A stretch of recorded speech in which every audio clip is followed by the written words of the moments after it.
The Galactic Council's Department of Xenosociology was in an uproar.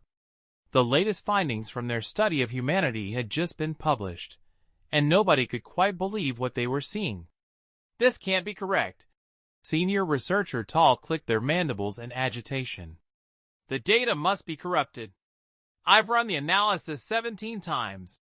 Their assistant, ZYX, responded. Their crystalline form pulsed with frustrated colors. The results are consistent.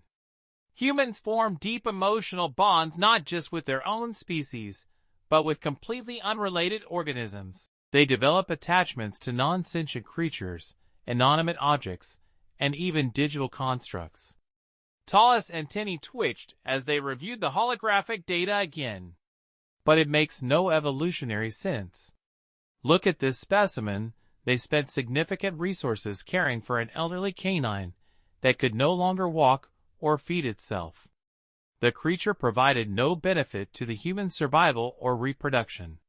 That's not even the most bizarre case.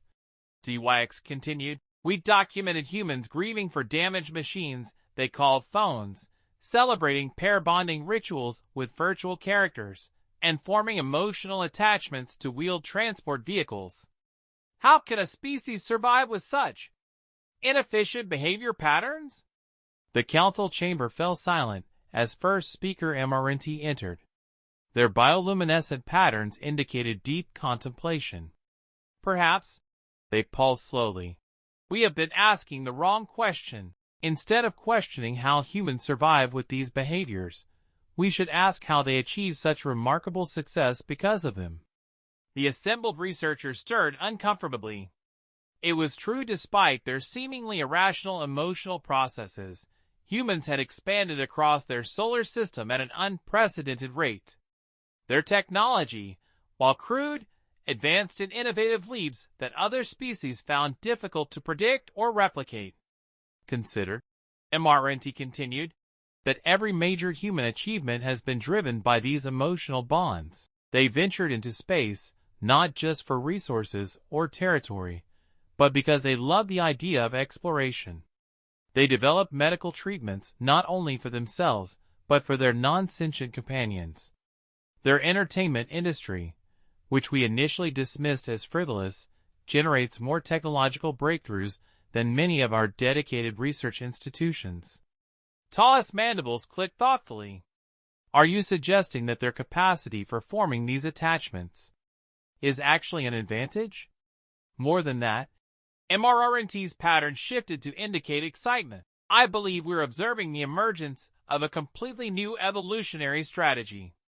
While we evolved to form connections that serve practical purposes, humans evolved to form connections simply for the sake of connecting. And in doing so, they created possibilities that our more efficient species never imagined. ZYX's crystalline form sparkled with sudden insight. Their spacecraft. Remember how we couldn't understand why they insisted on making them aesthetically pleasing when it added no functional value. But their engineers consistently reported that they worked better on projects they loved. Precisely, MRNT pulsed. Humans don't just know about love, they've turned it into a force that shapes their reality. They love things into being better versions of themselves. They love possibilities into existence.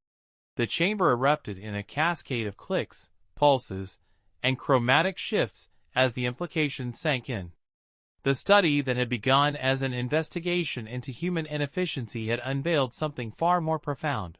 A species that had evolved beyond practical connections to discover that love itself could be a driving force of progress.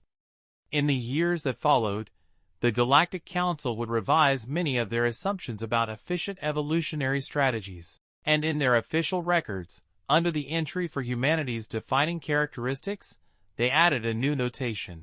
Humans know that love is not just an emotion, it's a technology for transforming the possible into the actual. And in this, they may be the most advanced species we have ever encountered.